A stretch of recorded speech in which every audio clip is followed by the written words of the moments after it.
Yeah, I've been listening to what Alex Jones has been saying, and actually I've been listening to this for over 20 years about this New World Order and this tyrannical New World Order. And it's been growing, and I do not doubt at all that it will come to be. For the Bible itself talks about this as the eighth world king, world power, the eighth head of the beast, which is of the seven,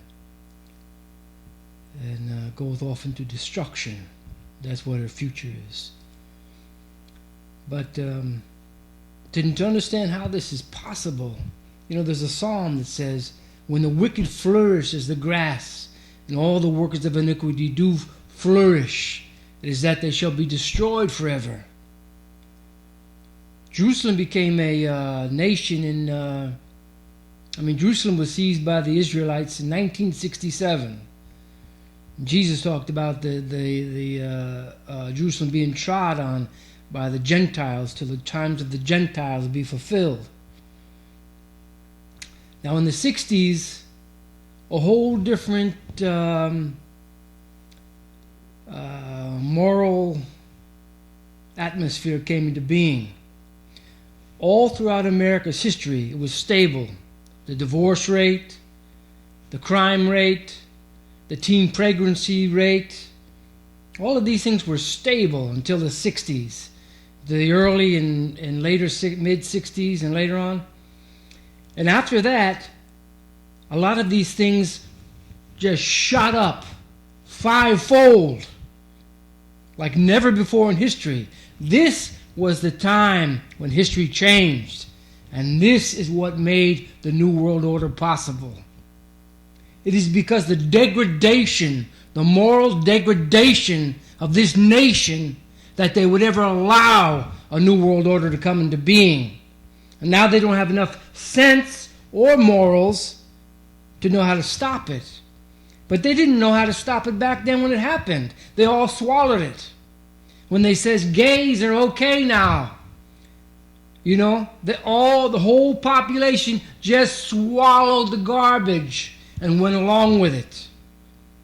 Even my own father and my own family turned crazy, and they swallowed it to where I was wondering what was wrong with me. I couldn't believe what was going on. There was books at that time called Future Shock, because it was shocking. Most people were shocked, and most of them went along with it. I didn't go along with it, but I was confused until I found the truth from the Holy Bible. And there you have the anchor for your soul. You know the truth. It is forever. Yesterday, today, and forever. It doesn't change with the corruption and the lies that men speak, no matter how many men are deceived. If you know the truth from the Bible, you will be protected from this. Now, what happened in the 60s turned everything upside on its head. Before that, everybody was normal. Everybody knew what the moral guidelines were. Queers were perverts. Everybody trusted each other because they all knew what the moral code was. And anybody that was outside that was a criminal. Immediately they knew. But once they started teaching this gay stuff, this free love supposedly, this drugs, marijuana was always used in witchcraft. Remember those witches stirring their big magic potion?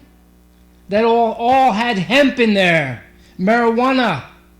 Then they could put a spell on people because they were vulnerable after they were drugged. That's where the word pharmakia comes from, druggery. People trying to tell you that marijuana is approved by God. Well, He created it. But it is used in sorcery and druggery because of the atmosphere, the evil influence in the air, of the satanic danger. We don't want to touch it. Just like in Adam and Eve, he said there was the tree of knowledge of good and evil, but he says, do not touch it, for in the day you eat from it, you will positively die. And they took it, and their eyes were opened, and they died. We could have lived forever. Obedience to God is what he's looking for. Trust in him. And don't disobey his commands, but keep his commandments. Now, since the moral degradation began, society has been saturated with this evil. So you cannot tell, like you could in the 50s and everything, who was outside the law, who was outside the normal acceptance. And we had friends back then. Everybody had friends. It was so easy to have friends. They talked about this great revolution of the 60s and all that. That was baloney. After that happened, you didn't know who your friends were. You didn't know if this guy was queer or what he believed in. Before that, everybody knew each other. And since then, every evil, imaginable evil thing has crept in. Because when people lose their morals, even if they think they're right, when they lose that moral compass that God gave them, they don't know anymore what's going on. They don't know right from wrong, black from white, up from down. They don't know their ass from their elbow, as the saying goes. You know? So that's how all this evil has been saturated into society now, where they're torturing people. Sick, satanic, sexual perversion, torture of innocent people. And this is because this society is saturated with satanic sickness. That's what happened to it. That's what God says. You want to hear what God says? All these plastic, phony preachers who have no grip on reality will lie to you and try to soft soap and tell you wimpy mishmash, gobbledygook, watered down garbage so that you will believe the crap that everybody's been fed. They're not telling you the truth anymore. But Paul would if he was alive. Yeah, Paul always told the truth. Like Jesus Christ, who he followed. But this world is coming to an end now. Very shortly. It is the time of the end.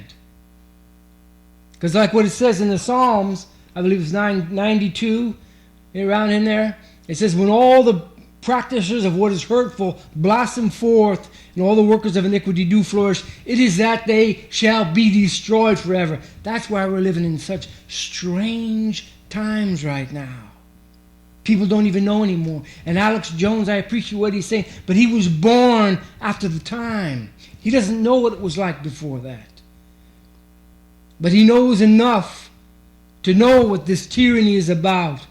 And he's got a hold on reality. Enough must have been in his family, in his surroundings, so that he knows right from wrong. And God bless him. He says he's Christian. He knows the truth is with Jesus Christ. And that's where he's going to stay. And that's where he's going to make a stand. And God bless that brother. But let's find out what really caused. That's what really caused it, is the moral degradation. And this was known by God. Yeah, the Gentiles no longer had control over Jerusalem. They're posing as God's people, a bunch of fakes and hypocrites, because they don't believe in Yahweh, Jehovah, the God of Israel, nor do they believe in Jesus Christ. That's why Jesus said, the kingdom of God will be taken from you and given to a nation that produced the fruits thereof. And they still hate Jesus Christ. They still reject him. And they hate Mel Gibson or anybody that presents the movies, the Passion of the Christ, anybody that presents the truth, anybody that reads the Bible. They hate that because they believe, and false Christians believe, that they are still the chosen people when God has rejected them. And they're going to have their false Messiah and false New World Order, kingdom of God, which is a kingdom of Satan, and which will be destroyed. As Paul says, they will set up their throne and show themselves to be God. And all that are not with God will be deceived. But those that know their God will be strong and will do exploits.